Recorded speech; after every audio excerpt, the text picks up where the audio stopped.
name is Clare Ovey. I'm the head of the Department for the Execution of the Judgments of the European Court of Human Rights, which is part of the Council of Europe in Strasbourg.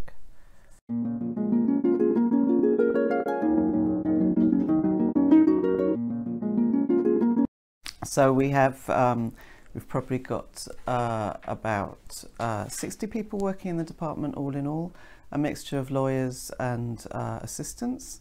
And for the legal divisions, we're divided into 3 divisions, and then each which is headed by a head of division. And then we also, within those divisions, we have sections. We basically, we don't have a lawyer for every country because there are 47 member states of the Council of Europe. We don't have 47 lawyers, but we have a lawyer who can cover every country. And so the smaller countries, we group them together. And then for some of the bigger countries, like Russia, Turkey, Ukraine, where we have a lot of cases, we have several lawyers working on those cases.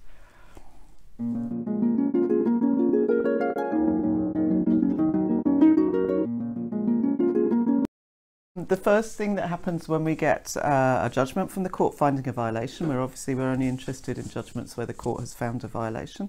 So we make an analysis of the court's reasoning. So we really look at what the court is saying about the root causes of the violation, what the violation was, and on the basis of that assessment, we decide whether we make an initial view of the type of measures which are needed.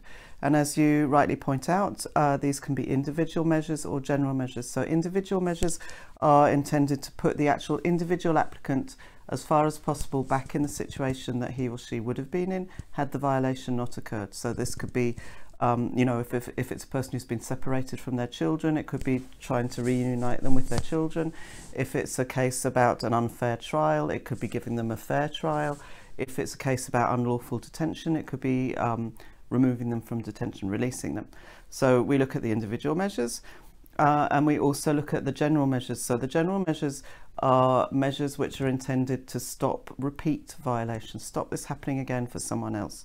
And these can be quite simple. Sometimes we have, you know, if it's just an unfair trial, it could just be a mistake that the judge made, and you don't really need general measures. You know, maybe you need to translate the judgment into the language of the country and make sure other judges see it so it doesn't happen again, but that's all you need to do. Sometimes you know, where it's a case about, for example, about bad prison conditions, we know that there will be lots of other prisoners in the same conditions, and that a lot of different measures will be needed to stop prison overcrowding and to improve the infrastructure of the prison. So depending on the type, and sometimes also for individual measures, sometimes it's urgent, sometimes it's less urgent. So we make an assessment whether a case requires urgent individual measures, whether it reveals a kind of complex problem or a structural problem which requires really major and complicated general measures. And on the basis of that assessment, we decide whether it should go in what we call the enhanced track of supervision or the standard track. And the enhanced track is the track which really attracts the attention of the Committee of Ministers, because we only deal with enhanced cases in the Committee of Ministers human rights meetings.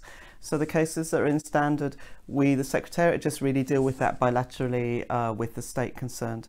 Interstate cases are by nature in enhanced procedure, and any other cases that really reveal a complex or a structural problem in the state or a need for urgent individual measures.